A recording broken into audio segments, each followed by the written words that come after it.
فآفة الحق التي تبعد عن الحق الكبرى التي هي شجرة كل شر الجهل.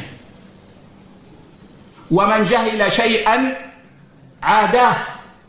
من أسباب البعد عن الوسطية الابتداع واتباع الهوى، فإنه ما أحيت بدعة إلا أميتت سنة.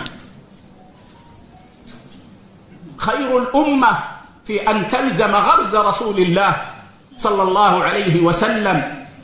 أما من عمل عملا ليس عليه أمر حبيبنا صلى الله عليه وسلم فهو رد بخبر رسول الله صلى الله عليه وسلم، لا خير فيه لفاعله ولا خير فيه للأمة.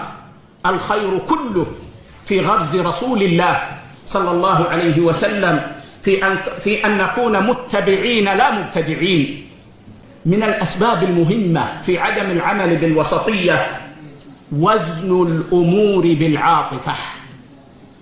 فالعواطف عواصف إن لم تقيد وتهذب وتدفع صاحبها إلى أحد الطرفين المذمومين. والموفق الوسطي يقيد عاطفته بعقله وحكم عقله بدينه، فما أطلق للعقل العنان ولكنه قيده بما في القرآن وبما جاء في سنة سيد ولد عدنان صلى الله عليه وسلم، فكان ذا عاطفة رشيدة وعقل منير مبني على كتاب الله وسنة النبي صلى الله عليه وسلم.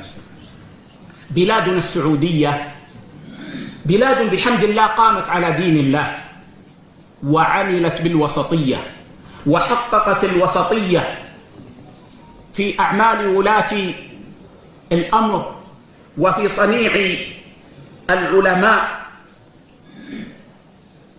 الملك سلمان حفظه الله عز وجل له كلام من ذهب في بيان أنه لا مكان بيننا لغال ولا لمنحل، وإنما هو الإسلام الوسطي. وقد نقلت كلامه وكلام عدد من ملوك بلادنا رحم الله الأموات وحفظ الأحياء.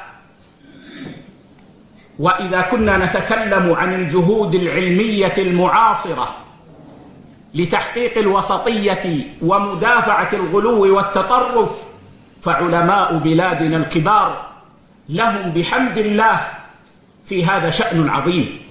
فتاواهم، تقريراتهم، ردودهم كلها بحمد الله نور نفع الله بها المسلمين في كل مكان، وهذا فضل الله عز وجل. وفي كل بلاد المسلمين خير. نجد جهودا مباركة تعلم وتقرر وتمهد وتؤصل وتثمر خيرا.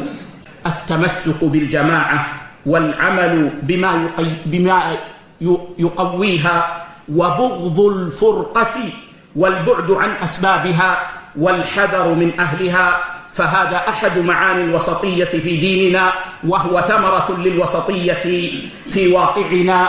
ولا يزال الناس بخير ما تمسكوا بذلك. أما الضيق الذي يترتب على الخروج على الحاكم على ولي الأمر المسلم فهو ضيق مدمر، وهو مذهب للخيرات، مذهب للنعم.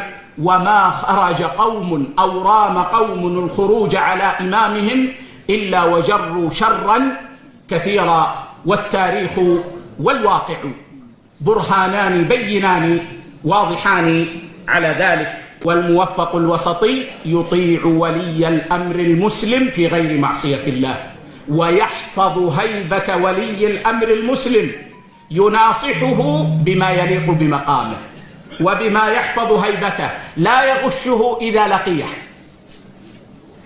ولا يطعن فيه إذا غاب عنه.